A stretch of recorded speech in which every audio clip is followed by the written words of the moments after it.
Assalamu alaikum arkadaşlar. Bugün Koşa'da size hem kadın taranlar. Bugün birazcık Tapak'ta video çekeyim dedim. Hem şeklinde açılar yalı oradan geçeceğim. Sırak nehir ve şunun görkemini dedim. Manzarası, umut, havası, umut. Şolar çekiştireyim dedim. Ve size birazcık olsa bilgi vereyim dedim. Polonya var arada esası ne gelmeli, ne amel etmeli. Şolatlar var arada bilgiler veriptim. Şimdi bärik gelenden son nähidäki işler var, tecrübeli adamlar nähidäki işlepdiler, tecrübesiz, dil bilmeyen adamlar nähide işlepdiler. Şo barada gitkeçe maglumat bereyim dedim. İlk bilen tecrübeli ve dil bilen adamlar var arada ayırıp geçeyim. Esası şu an iş yerlerine işgar şu şekilde gerek. İş bilen adamlar, elektrikçi, voltbiler, tok çeken, gaz çeken, ondan aşağı su çeken voltbiler, Sonya ustalar has gerek. Ondan aşağı da var ki bilen nasıl kaynakçı diyorlar Türkçe'de. Sol işgarlar gerek ve olan aylığı eyle kişilerden tafavutlu. Doğrak aylıklar alıp biliyorlar. Onlar için derrav dokumentlerini düzelt yerlerde karta papiri için başvurularını yapıp veriyorlar ve tapaklı bir şekilde onu aylık alıyorlar. Eğer de birleştirme sizden şol işten aytın edebilyen olsanız soğuk çekebilyeniniz mi, zıvar çekebilyeniniz mi, ya su çekebilyeniniz mi, floriyal işler edip bilyen olsanız Türkiye'de ya da dünyanın elektroniklerine durmayın, Polşa gelip bilersiniz. Eğer ki aylığınız az olan yerdaysa. Yöne bärik gelenden son edil Türkiye'de varsanız Türkiye'deki yali ayretini öğütüp ayretini yaşar. Yani arkayın gedenini düşüneceğiniz yani olmasın çünkü birazcık öyle problemi bozdu diye. Yani aylık yağdayı anıra vura ona sorup güler. Netik olsa gelersiniz diyelim. Eğer de iş hiç ili bilen yok ya da sizin işiniz yok. Dilen bilen yok. Ondan ayrı işlerde işlersiniz. Ankara'da işler ebiladera yok. Ukrayna'dan gelenler var. Onları ömürtüre koyup Ankara'da işlere olan ayal maskalarını yerleştirdiler. Ve ayal maskalarını işleyebilecek ehli işlerine de yine onları yerleştirdiler.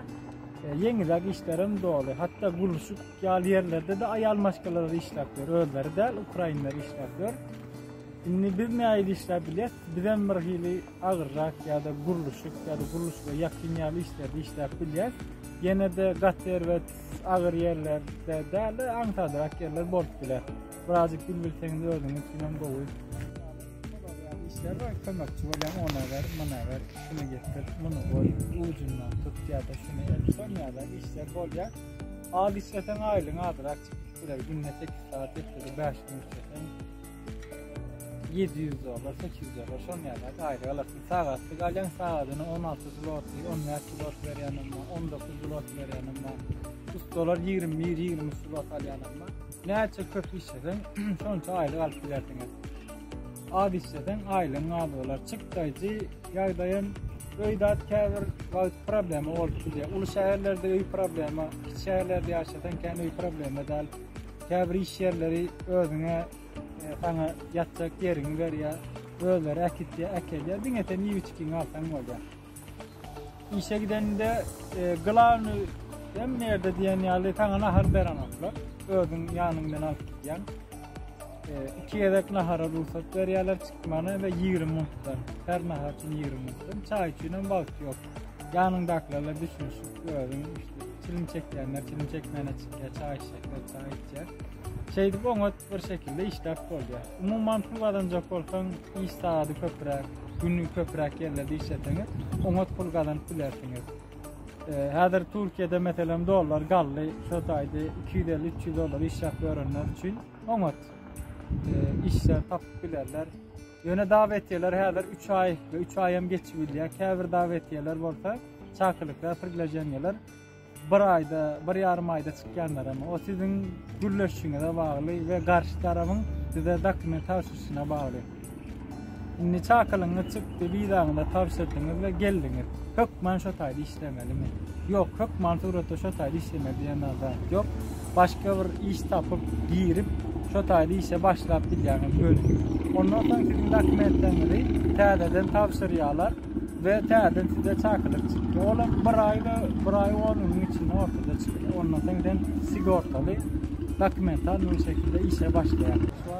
Polşa'nın Plos şehirine. Bazen yerlerimiz fotoğraflarda bazen gördük. Yani o sakin şehir, küçük şehir, Gülyalı. Yani halkam ağır, kalabalık değil. Boş maça aylık geçecek rahatlam. Hiç iş tapıp olmadık yardayında, hiç işi halamadık yardayında. Ondan ne emedik platformu. Bir kez yedik bizde gene oraya çıkarlandı. Bu dastak işi, paket işi. Motor bilen mi olur, belseyiz bilen mi olur, maşin bilen mi olur, tapar diyor. Uber işini, yani dastak işini Uber var, Bolt var. Şularda işler çok kullanıyorum adamlarımla. Ondan sonra kendi başka yere iş yani yalıdı dokumentarını sana kartofobuyla başlıklar yanlarında dokument altlar yanlarında. Eğer de istiyorsanız şu işleri medikülerseniz sen başlayın yok iş sağdın yok. Bram kredi bolan nemeler nama aytip bersen? Ha o da Bolt diye yine aynı şekilde dokumentarını der yani oğlanlar edikler Gülyalı dokumenti başka şekilde düzeltlerlerden. Bolt'ta da Uber'da da kiraya diyorlar maşinler. Uber taksi da maşinin tadarak olsa, yılan tadarak olsa müşterinin doğular. Kendi dil bilmeye de gerek yok. Gördünüz, onu çözersiniz. Ortalama başka işte azıcık aylığını şu tayda da alıp bilirsiniz. Yani sen başlığın yok, hiç sağdın yok. Pravan orada Türkmenistan'ın Pravat'tan geçeceği şurada oğlanlar geziyor.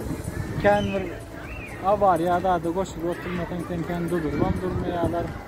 Gara pul kazanacak değilseniz şöyle pul kazanıp yani. Türkiye yaşamak için katomat yarı imkanıydı geçtim. Yani pul kazanmak için bari Türkiye'ye rahat olamadılar.